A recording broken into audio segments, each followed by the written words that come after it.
ये ले सेठ जमाल साहब, 22,540 रुपये का बिल बनता है आपके राशन का। 22,540?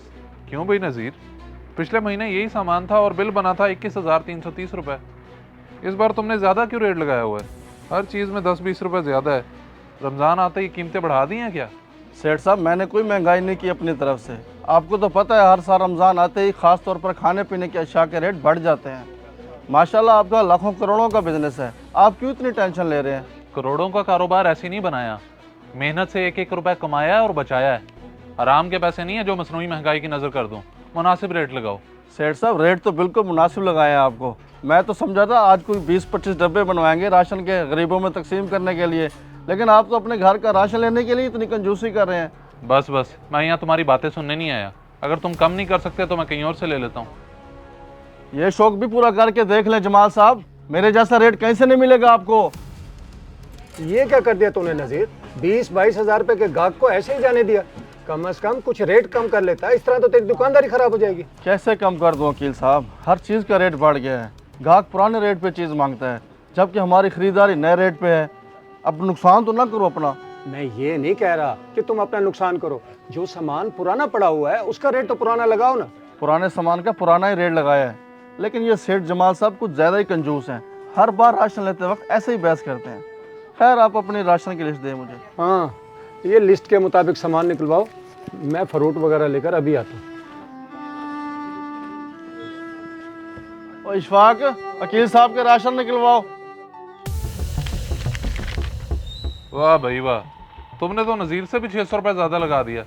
जब मैंने उससे सस्ते में नहीं लिया तो तुमसे कैसे ले लूँगा? रखो अपना सामान। अजीब है।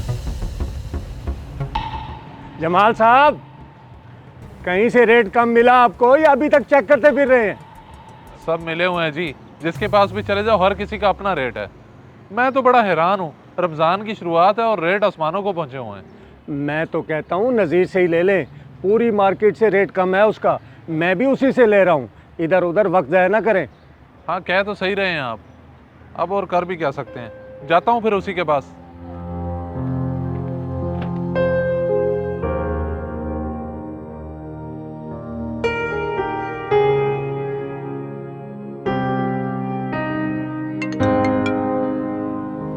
हेलो। हाँ शानज़े, आप कुछ और याद आ गया क्या? कुछ नहीं याद आया, बस ये कहना था कि ज़रा जल्दी आ जाए, आप देर ना लगाएं। यार, यहाँ मार्केट में तमाम चीज़ों के रेट आसमानों को पहुँचे हुए हैं।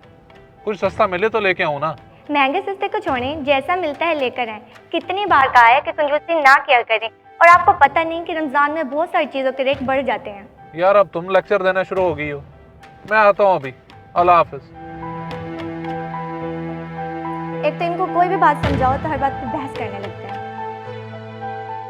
मैंने तो आपको पहले ही बोला था कि मेरे जैसा रेट आपको कहीं नहीं मिलेगा, लेकिन आपने मेरी बात ही नहीं सुनी। ऐसी बात नहीं है नज़ीर, रेट हर जगह एक ही था। मेरा दिल नहीं किया कि मैं कहीं और से खरीद लूँ, इसलिए मैं तुम्हारे पास आया हूँ। खैर, निकालो सामान, छोड़ो इन बातों को। और इशफाक, जल्दी से राशन के डब्बे निकलवाओ जमाल साहब के। एक काम तुझसे ठीक से नहीं होता, सारी दाल नीचे गिरा दी। अब क्या खाएंगे, क्या पकाएंगे? अब्बा, मैं तो सही से पकड़ा हुआ था, पता ही नहीं चला कि शॉप पर गिर गया। दिल तो करते तेरा मुंह तोड़ दूं, बेवकूफ। अब क्या करेंगे?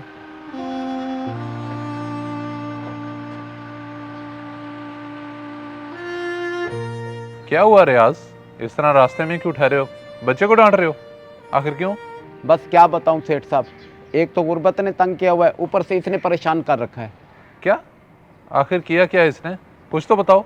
मेरे पास 60 रुपए ठहरे थे, इस मनूस को कहा जाके दाल ले आ, और ये यहाँ दाल गिरा के ठहरा है। मैं घर बैठा इसका इंतजार कर रहा था। अब्बा, मैंने आपसे कहा तो है कि मैंने जानबूझ के नहीं गिराई, गलती होगी, माफ कर दें। तेरी माफी से हम सबका पेट भर जाएगा।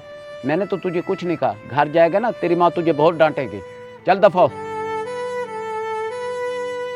अल्लाह ने मुझे कितना नवाजा है, और मैं हज़ारों रुपए के राशन लेता हूँ अपने घर के लिए, और ये बेचारे कितनी मुश्किल ज़िंदगी गुजार रहे हैं। 60 रुपए की दाल ली और वो भी गिर गई। रियाज, एक मिनट बात सुनो, इधर आओ।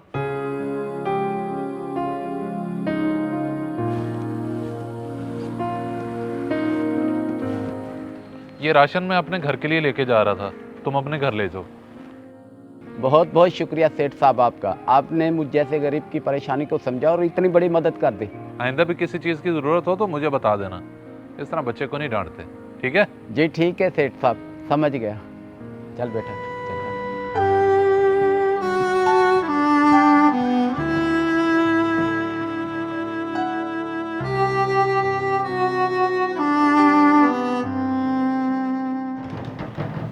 मोहसिन किचन में रख दो। कहाँ रह गए थे आप? मैं अभी आपको कॉल करने ही वाली थी, इतनी देर लगा दी आपने। कीमत के चक्कर में फिरते रहे होंगे और क्या। राशन की कीमत तो मुझे आज मालूम हुई है। 60 रुपए की दाल और 6 लोग उसे खाने वाले, और वो दाल भी मिट्टी में गिर गई। वैसे बड़ी जालिम है ये गुर्बत और महंगाई। जमाल कैसी बातें कर रहे हैं आप? तबीयत तो ठीक है आपकी, 60 की दाल 6 खाने वाले, बात क्या है आगे? बात इस तरह से है शानजे कि मैं हज़ारों का सामान लेके महंगाई करता रहा, और मेरे पास 60 रुपए ठहरे थे। इस मनूस को कहा जाके दाल ले आ, और ये यहाँ दाल गिरा के ठहरा है। मैं घर बैठा इसका इंतज़ार कर रहा था। अब्बा मैंने आपसे कहा तो है कि मैंने जानबूझ के नहीं गिराई, गलती होगी, माफ़ कर दें। मगर मुझे अच्छा नहीं लग रहा, ये आपके घर का राशन है, मैं कैसे ले सकता हूँ? देखो रियाज, रमज़ान का महीना शुरू हो चुका है और तुम्हें तो राशन की ज़रूरत भी है। मेरा क्या है, मैं तो जाके और ले लूँगा, ये तुम ले जाओ। तो फिर मैं उसको राशन देने के बाद जनरल स्टोर पे वापस गया, घर का सामान लिया और राशन के डब्बे बनवाए रमज़ान की मुनासबत से, ताकि गरीब लोग भी रमज़ान का महीना भरपूर तरीके से गुजार सकें। ये तो बहुत अच्छा किया है आपने, बड़ी खुशी हो रही है मुझे। अल्लाह पाक ने दिया है तो फिर अल्लाह की राह में खर्च क्यों ना करें। हाँ तुम ठीक कह रही हो। वैसे मैं एक चीज़ सोच रहा था, क्या हमें गरीबों की मदद सिर्फ रमज़ान के महीने में ही करनी चाहिए? नहीं, ऐसा नहीं है। रमज़ान के अलावा भी गरीबों की मदद बढ़ चढ़ कर करनी चाहिए, और आप लोग भी गरीबों की मदद बढ़ चढ़ कर करें ताकि अल्लाह आपसे खुश हो जाए। बेशक, और इस वीडियो को उन लोगों के साथ लाजमी शेयर करें जो सिर्फ रमज़ान के महीने में गरीब का एहसास करते हैं और बाकी महीनों में भूल जाते हैं। इस वीडियो को लाजमी शेयर करें। हो सकता है आपकी वजह से कोई राह रास्त पे आ जाए।